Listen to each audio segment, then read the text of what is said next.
Hi, my name is Fred, and I'm one of the chief bloggers here at Rots and Shots. Tonight, I want to talk to you about HR 822. In case you're not familiar with the legislation, basically, what we have here is a redoing of the Thune-Vickers Amendment.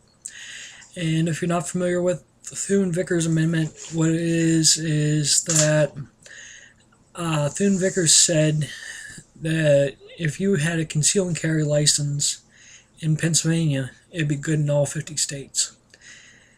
So if you had a concealed carry license in North Carolina, if you have a concealed carry license in Texas, then it would then become good in all 50 states, just like your driver's license is.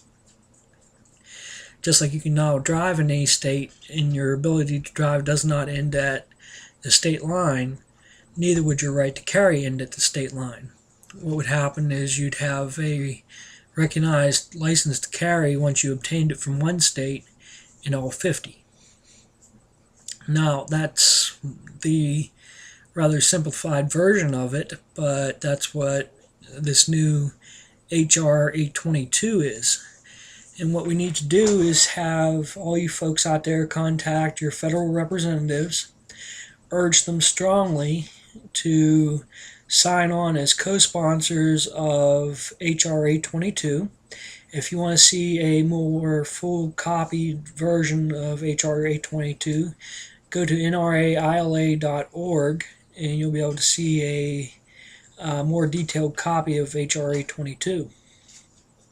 This time around, it's being sponsored by Cliff Stearns, a Republican from Florida, and also by let's see here, sorry about this, I have to read the man's name, Mr. Heath Schuler, a North Carolina Democrat.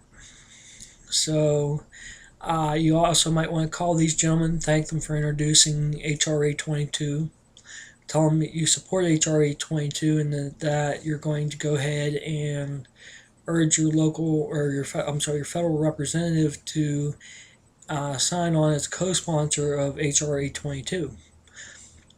Thus far, there is 120 co-sponsors of HR 822, and we're asking that you respectfully and strongly urge your federal representatives to vote for, or not vote for, to sign on to, and eventually vote for HR 822. Sign on as co-sponsors and then eventually vote for HR 822.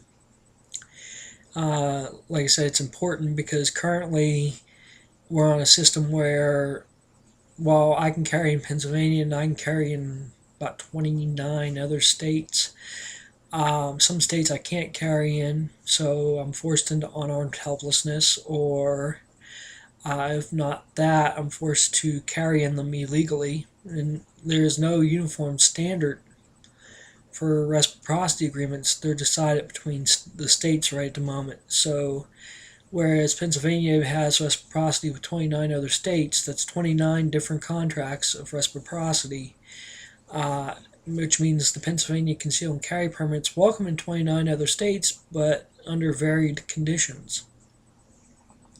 This would establish one uniform set of conditions for all 50 states, which I think is the wiser of the two ideas.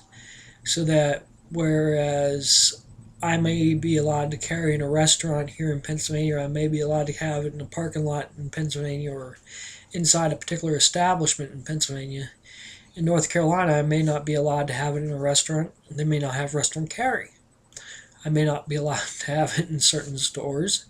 They may have what we in the gun community jokingly refer to as gunbuster signs. The signs with the line going through the gun in a circle. So this would, again, remedy those types of things and those types of situations. And again, we urge you to contact your federal representative and ask him, her, to sign on as a co-sponsor and then to eventually vote for HR 822.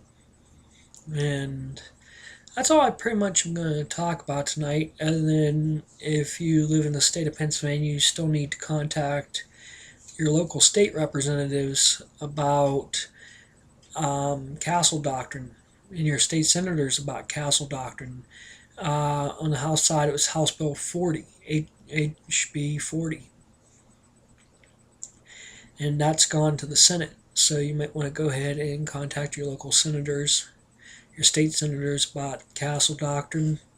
And actually, the version that Pennsylvania is set to pass into law is Castle Doctrine Plus. So that's one of the many variants of the Castle Doctrine. There's Castle Doctrine Plus. Some people call them no duty to retreat bills, but basically those bills are to protect gun owners that have to use their firearms in defensive situations from being sued by the families or so-called loved ones of the perpetrator of the violent crime that the gun owner found himself in the predicament of having to defend himself from. So that's another one you might want to call your if you're in Pennsylvania, you might want to call your local state representatives, your local state senators, and urge them to pass HB 40, which is Castle Doctrine. All right. Well, my name is Fred, and I'm one of the chief bloggers here at Rots and Shots. I welcome all your comments, questions, complaints. Not that there's a whole lot anyone's going to do about your complaints, but I still welcome them.